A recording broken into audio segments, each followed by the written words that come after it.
I'm going to show you a video, since that will make our mood little lighter. Yes? Yes, ma'am. Yes. I just found it recently and I thought it is related to whatever we are going to do today. We'll come to how it is related.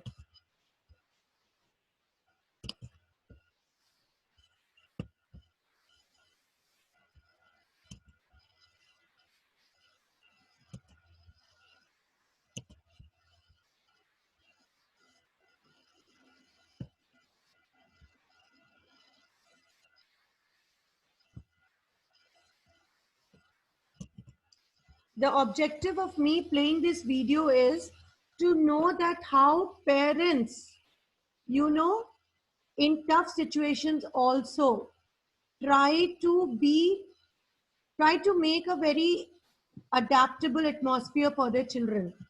Let's watch the video now.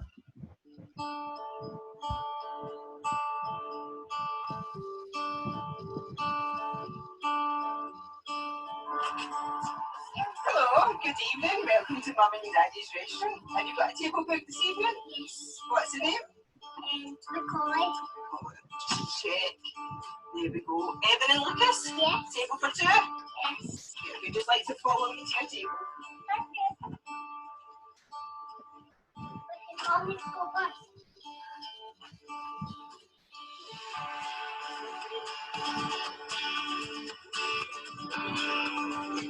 What's that? Let's see here. Thank you. Yeah, that's your seat. Here's your menu for you. Thank you. And your menu. Okay. Here you go, sir. Just a little wipe here for your hands. Get them maybe washed. So have you been here before to Mum and Daddy's restaurant, or is this your first time? Your first time, okay. And what about your first time as well? Mum and Daddy's restaurant, yeah. Well, welcome to our restaurant, and as you see, we've got your menu there. So what we've got for starters is cheesy nachos, and then followed by chicken and cheese quesadillas. So my name's Mummy, and I'll be your waitress for tonight. And you're in for a real treat tonight because you have the head chef, who is Daddy, who will be cooking your food. So can I get any drinks orders for you? Yes. What would you like? Can I have a Diet Coke, please? A Diet Coke, no problem. And what would you like to drink? A black one? Yes, no problem at all. You want milk as well, right? No problem at all. We'll get that for you. Hi, good evening, gentlemen. I'm your head chef. I'm Daddy. I believe you ordered the Diet Coke and the milk for you, sir. And we have some special wine tonight. This is from the Robinson's Reserve. I'll put my hat down because it's a special wine. This is Robinson's Reserve. It's a 2020. It's from our apple and blackcurrant reserve. If I'd just like to pour a little glass for you, sir. How are you tonight, okay? How are you, sir? Well, the waitress will be along just in a minute to take your order. Okay, thank you. Cheers. Here we go. Here's your nachos for you, sir. Here we go. Just blow it to the wee bit hot. And here you go. That's for you. Okay. Is everything okay there for you? Yes. Yeah, enjoying the nachos? Good. Brilliant. Need anything, just give me a wee shout. How was that for you? Very good. Did you enjoy that? Did you? The best. Well, pass the compliments on to the chef then. Very good. Thank you so much. And would you like a break before you have your quesadilla, or would you like it straight away? Straight away? Yes, no problem. I'll get the chef right onto that for you. Good evening, gentlemen. I've got your main course here. Thank you. It's the quesadilla de pollo con queso, which means in Spanish chicken and cheese, and our special Heinz salsa there, also known as ketchup. And for you, sir, please enjoy. Have a good night. Thank you. That is all finished here then? Yes. There we go. Take that. Thank you. And are we ready for dessert?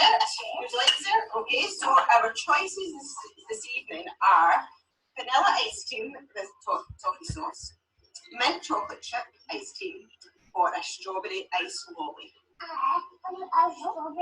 You would like a strawberry ice lolly? No problem. And for yourself?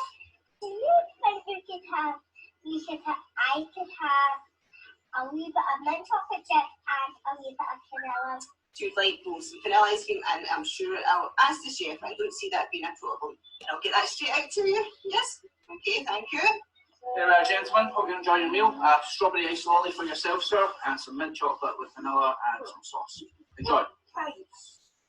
There we go, the bill. And I'm just going to take that and rip it up because dinner is on Mum and Dad tonight, so you don't need to pay a penny. Thank you. So children, did you like the video? Yes, ma'am. Yes, Did you see Yes, the ma'am. video? How the parents are trying to make the young children happy because they are under lockdown, right? The similar thing which is happening in India, or I can say all over the world, that the world is under lockdown, and just imagine, small children do not know why it is so. They only know the word corona, but they don't know why are they under lockdown. What is the repercussion of going out, isn't it? Today what we are going to do is, that's why I told you that it is going to be a heavy session. So I wanted to start the session with a fun video, a little happy element in our life. Okay. Now, so this, we are going to read a lesson today, The Diary of a Young Girl. Till 2 years back, when we were having communicative English in 10th grade, it was a novel. This, from last year, when literature and language was introduced in boards, we have The Diary of a Young Girl only as a chapter. So, we are going to do only a little bit of that. I would suggest, if children, you have not read this book, please go through it, because it will create little more sensitivity towards humanity, little bit more of, you know, you will be little sensitive. You'll grow up sensitive citizens. I read this book when I was in grade 5. It was gifted to me by my grandfather. Most of my reading material is gifted to be my grandfather. And I read this book then. And that was the time when I came to know about the atrocities which happened on the Jews. So imagine a 10-year-old child knowing about that. Now, how many of you have read this book? Me. Who? Me. Okay, very good. Let's see Ma'am, what... even I read it. Nice, that's nice. So we all know who was Anne Frank. She was a Jewish teenager. Why we call her a teenager? Because she started writing the diary when she was 13 years old, and she survived till 14 or 15, that's it. She could not survive the Jewish camp, concentration camps, the Nazis concentration camp. The book she wrote, the diary which she wrote, was published by her dad when her dad came out of the concentration camp. And some of the excerpts of the diary were not published because they were so private. Okay. So Anne Frank was a Jewish teenager who went into hiding during the Holocaust, journaling her experiences in the renowned work, The Diary of Anne Frank. So she was not knowing that once the diary which she is writing will become such a good read for all the children. She just wrote it because she had nobody to share her feelings. Though she had a family, she thought that family did not have that much patience, because definitely there are many things which go on in a teenager's mind, and we feel the parents won't understand, the family won't understand. So she started writing. Can you see the smile of this girl? I love the smile of Anne Frank. Okay, so let's know what are the learning objectives. Infer meaning from the context, deeper understanding of the characters and the relationship to others, critically analyze the emotions of people. Okay, how many of you know about the Nazis concentration camps? I hope you all have learned in grade 9. Yes, ma'am. It is there, isn't it? So, okay, I will bring you to some little contemporary thing also. Do you know that when there was a fight for Bangladesh, such concentration camps were made there also? No, ma'am. Okay, try to find out about that. And they were similar to what happened in Germany. So now she was born on 12th June 1929 in Frankfurt, Germany. Her family moved to Amsterdam in 1933 to escape from the Nazis in Germany. In 1940,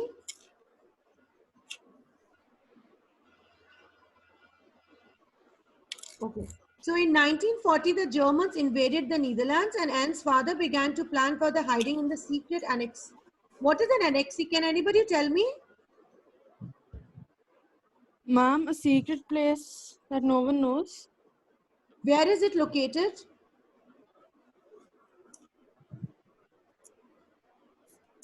Can anybody tell me where are the annexes? It's an extra, what is an annex word? It's an extra addition to something, right? To books also we have got an extra addition, right? Children, I want yes? An annex is like a extra piece of land or building joined to a main one. Yes. So anything which is an extra, for a novel also there's something called an annexee, which is the extra part to it, right? So what happened was, in July 1942, when the Nazis started their concentration camps, they started capturing Jews. What happened that the Frank family with their friends went into an hiding. They went into a hiding. And there in hiding, Annie wrote of her experiences and dreams for the future in her diary. On August 4, 1944, the inhabitants of the secret annex were arrested and sent to concentration camps. Again, I will tell you who only survived the concentration camp was the father, Otto Frank. Okay. Now, so we can say it is an autobiography that was first published in 1947.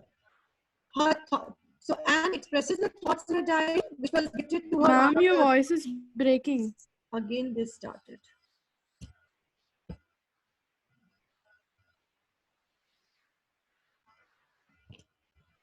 Now is it clear? No, ma'am. Children, please check your internet connections also. Now is it clear? Yes, ma'am. Yes, ma'am. So her when was her diary gifted to her? On her 13th birthday. 13th birthday. And what did she name the diary as? Kitty. Right. So, and she considered her the diary as a true friend. Okay. She mentions about her childhood, her family, and a lot other things that she told no one else. Now, again, I will say that this diary was published by her dad with some of the things. Can you see how these children are? This is just a gist of what was happening over there. These are all Jewish children, right? The ones who got the yellow stars were bound to go to the concentration camps. This is the place where they were living.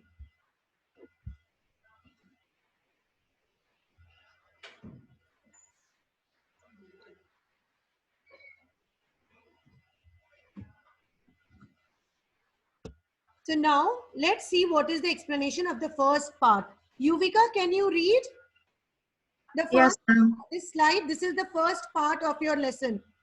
Yes, ma'am. Should I start? Yes. Writing a diary is a really strange experience for someone like me. Not only because I have never written anything before, but also because it seems to me that later on neither I nor anyone else will be interested in the musings of a 13-year-old schoolgirl. Oh well, it doesn't matter. I feel like writing, and I have I have an even greater need to get all kinds of things off my chest. Okay. Can anybody tell me what is the meaning of musings? Farhan, can you tell me? Ma'am, I think problems. Anybody Ma'am, else? can I? Yes? Ma'am, I think musings here mean thought. Thought. A period of reflection or thought. It can be problems also, Farhan. Now, why did she say that nobody will be interested in the musings of a 13-year-old schoolgirl?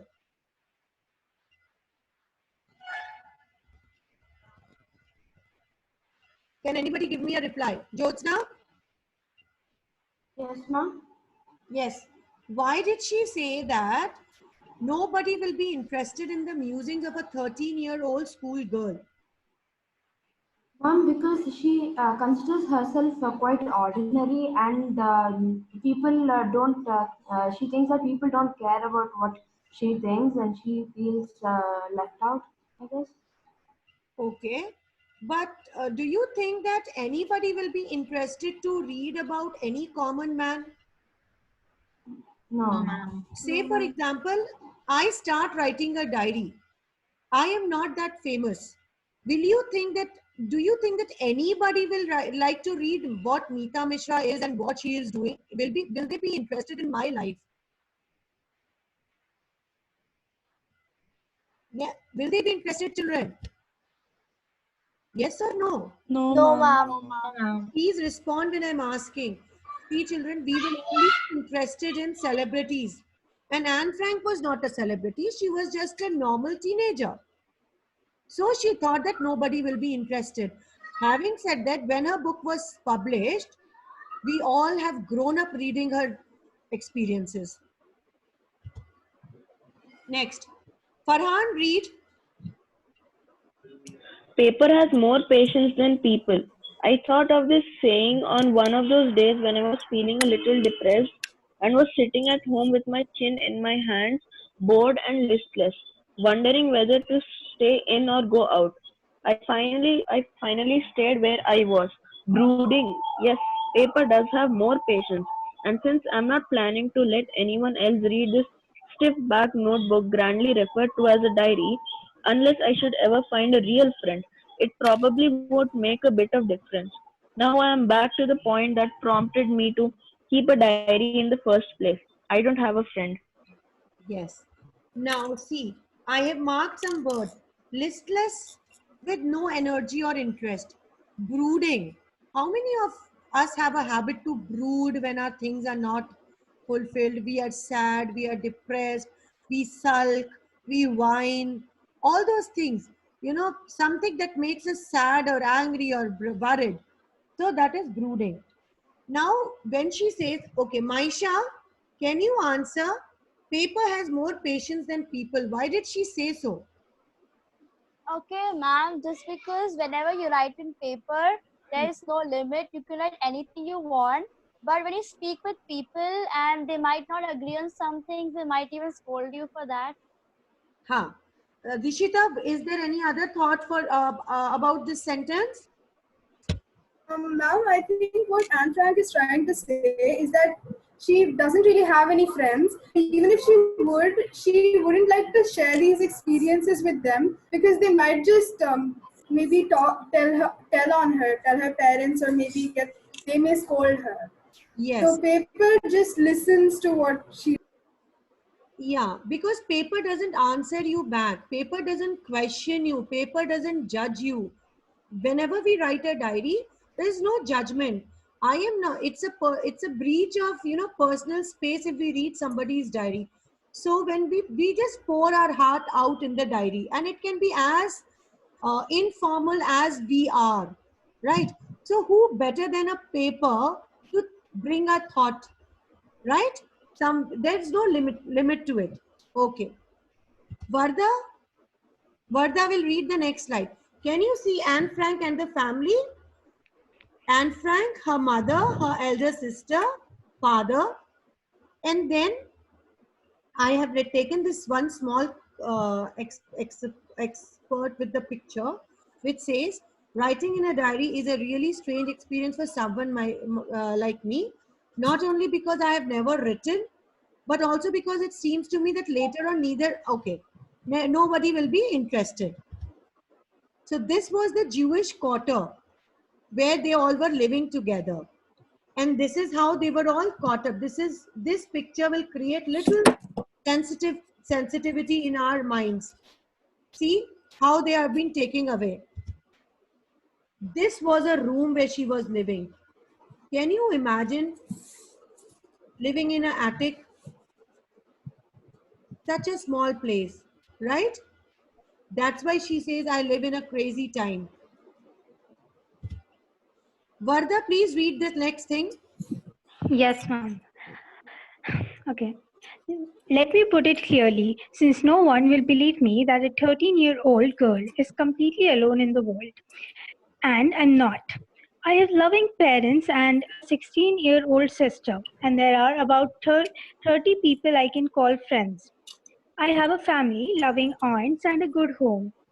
No, on the surface, I seem to have everything except my one true friend. All I think about is when I'm with friends is having a good time. I can't bring myself to talk about anything but ordinary everyday things. We don't seem to be able to get any closer, and that's the problem. Maybe it's my fault that we don't confide in each other. In any case, that's just how things are, and unfortunately, they're not liable to change. This is why I started the diary. Yes.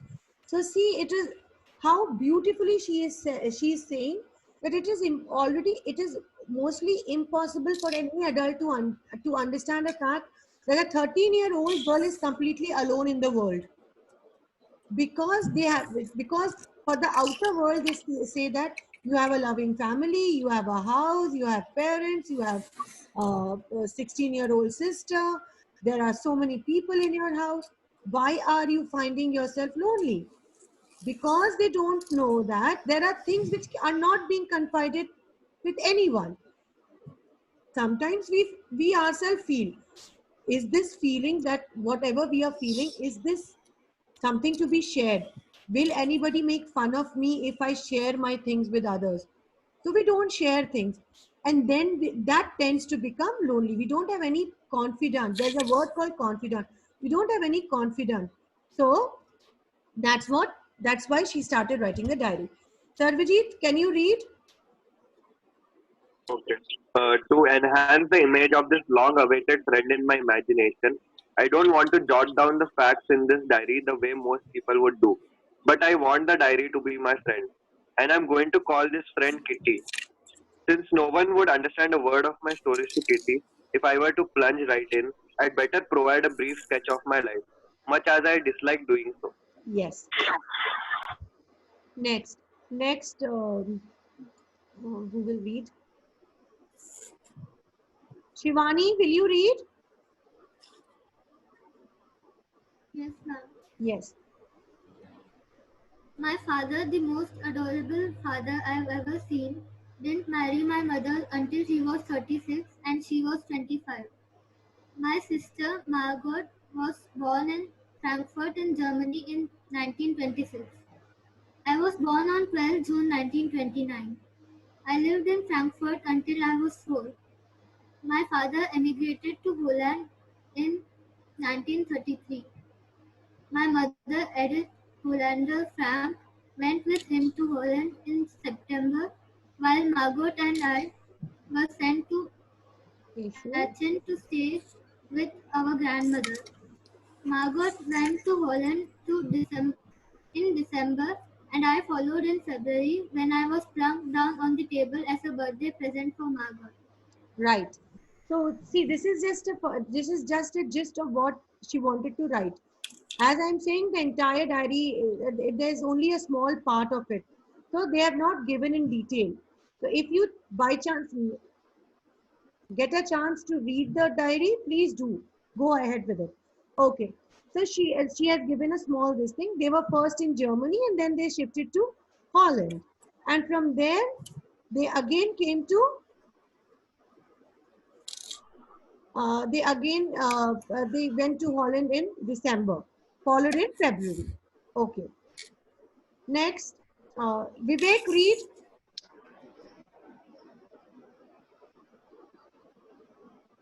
Vivek.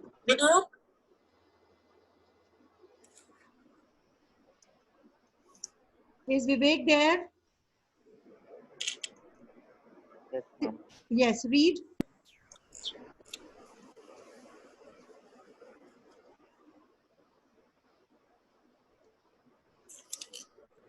Ma'am, should I read? Dishita? Yes. Yes, ma'am. read. After that, Sidra will read. Yes, ma'am. Yes, ma'am. I started right away at Montessori Nursery School. Montessori Nursery School. I stayed there until I was 6, at which time I started in the first form. In the sixth form, my teacher was Mrs.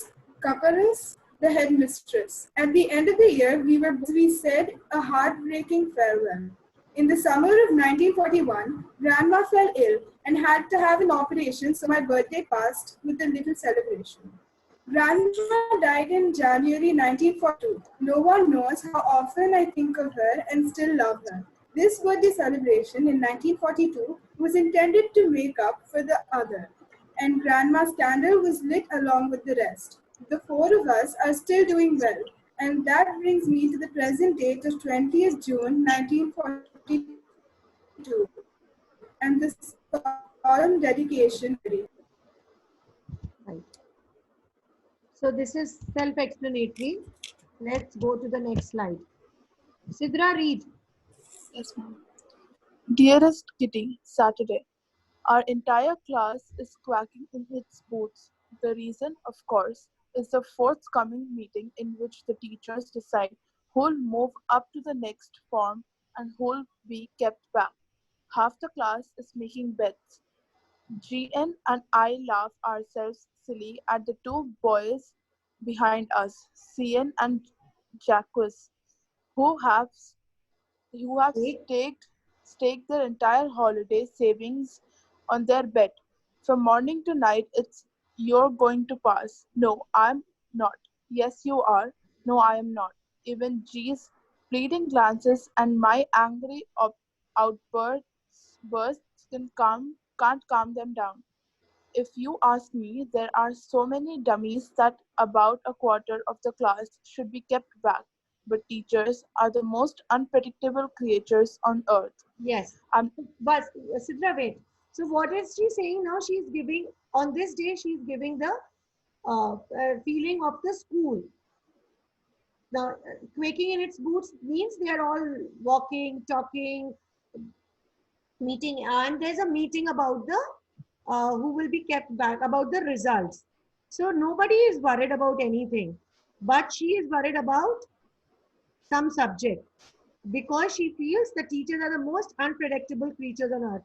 Do you also feel like that? Are teachers unpredictable? Sometimes. Sometimes, yeah. Sometimes. Right? When you feel you have done a grave mistake, teachers will take it lightly. And when you have done you feel it is a silly thing and teachers will scold you for hours together. Right? Yes, ma'am. That happens. That happened at home also. Okay, Vivek, now will you read? I don't know whether Vivek is there or not. Ma'am, he is there. But he's not, I don't know, he's not answering, he's not saying anything. Pranavi, read. Yes, ma'am. Ma'am, from where the second paragraph, right? Yes, I am not so worried now. Yes, ma'am. I'm not so worried about my girlfriends and myself. We'll make it. The only subject I'm not sure about is maths. Anyway, all we can do is wait. Until then, we keep telling each other not to lose heart. I get along pretty well with all my teachers. There are 9 of them, 7 men and 2 women. Mr. Keesing, the old fogey, who teaches foggy, who teaches maths, was annoyed with me for ages because I talked so much. After several warnings, he assigned me extra homework. An essay on the subject, a chatterbox. A chatterbox, what can you write about that? I'd worry about that later, I decided. I jotted down the title in my notebook. tucked it in my bag, and tried to keep quiet. Right. So, what is the meaning of old foggy?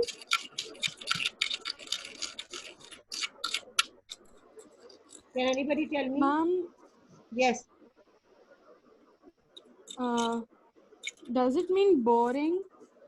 Okay. Anything else?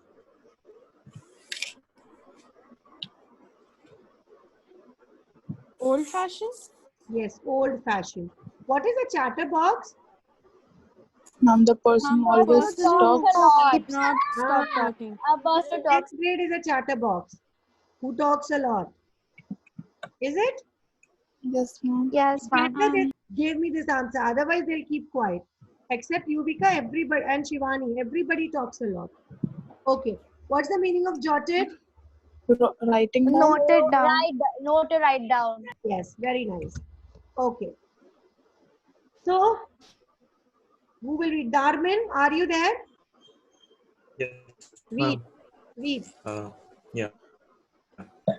That evening, after I'd finished the rest of my homework, the note about the essay caught my eye. I began thinking about the subject while chewing the tip of my fountain pen. Anyone could ramble on and leave big spaces between the words, but the trick was to come up with convincing arguments to prove the necessity of talking. I thought, and suddenly I had an idea. I wrote 3 pages Mr. Keesing had assigned me and was satisfied. I argued that talking is a student's trait and that I would do my best to keep it under control, but that I would never be able to cure myself of the habit since my mother talked as much as I did, if not more, and that there's not much you can do about inherited traits. Yes. So, Mr. Keesing gave Anne a homework to write about chatterbox because he was angry. What did she write? She wrote 3 pages and was very satisfied about the trait, about her talking habit. That why? So why? What are the talking habits? What did she write in that? That why does she talk a lot? Because she It's an inherited inherited a trait from her mother. She inherited the trait from her mother, and she also said that talking is student's trait, isn't it? Yes, And ma'am. can we expect a student to behave like a teacher? Can we expect a No, child to ma'am. behave like No, an adult? ma'am. No, right? That's the reason why I showed you that video. But it's very difficult to keep the children under lock, right? We need to do something for the children because we can sit the whole day in one place. Children cannot. They need to run. They need to talk. They need to enjoy. They need to meet with people, with their friends. But and talking is also a student's trait. So she said that talking is a student trait and that I would do my best to keep it under control. And she will never be able to cure because it was a habit she got from her mother. So okay, next one. Ubaid, are you there? Ubaid.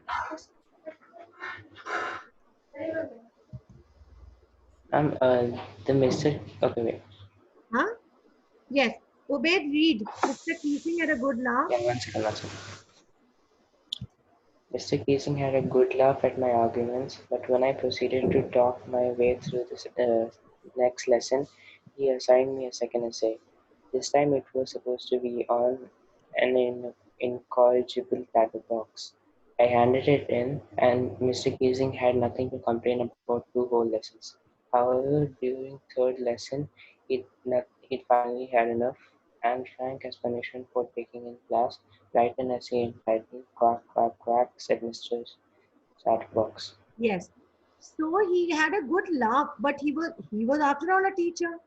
And he again gave her a essay. This time it was an incorrigible chatterbox. Incorrigible, something which cannot be stopped.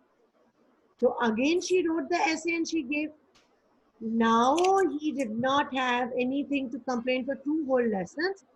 But in the third lesson, he was so upset that he again, as a punishment, gave an extra homework Quack, quack, quack, said Mistress Chatterbox. Okay. Now, is Shama, Yes, ma'am. are you there? Read. The class roared. I had to laugh too, though I had nearly exhausted my ingenuity on the topic of chatterboxes. It was time to come up with something else, something original. My friend Sane, who's good at poetry, offered to help me write the essay from beginning to end in verse, and I jumped for joy. Mr. Keesing was trying to play a joke on me with this ridiculous subject, but I'd make sure the joke was on him. Right. Now, the next one, who is going to read the next slide? Ma'am, can I? Wait, Jyotsna. Right. Jyotsna. Ma'am, the second para, right? Yeah, this second paragraph we read, no? Yes, yes, This slide. I finished my poem and it was beautiful. It was about a mother duck and a father swan with three baby ducklings who were bitten to death by the father because they quacked too much. Luckily, Mr. Keesing took the joke the right way. He read the poem to the class, adding his own comments and to several other classes as well. Since then, I have been allowed to talk and haven't been assigned any extra homework. On the contrary, Mr. Keesing always making jokes these days. Yes. Yours and Yes. Start from the diary of a young girl with slight adaptation. Yes, it's a slight adaptation because they have done a little changes so that it is student friendly. Now, children, ultimately she wrote a poem, and that poem was a beautiful one. So she wrote that poem, and after that, Mr. Keesing had no option to scold her.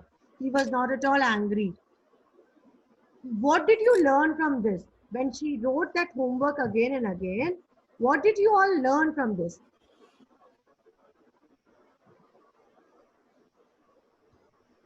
Can anybody tell me?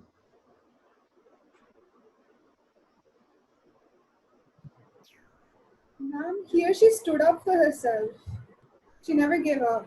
She never gave up, and she turned the punishment into actually an achievement. It was her practice which was happening. Because first she wrote that she has never written anything before. Right? And then she started writing essay by essay and then a poem. Right?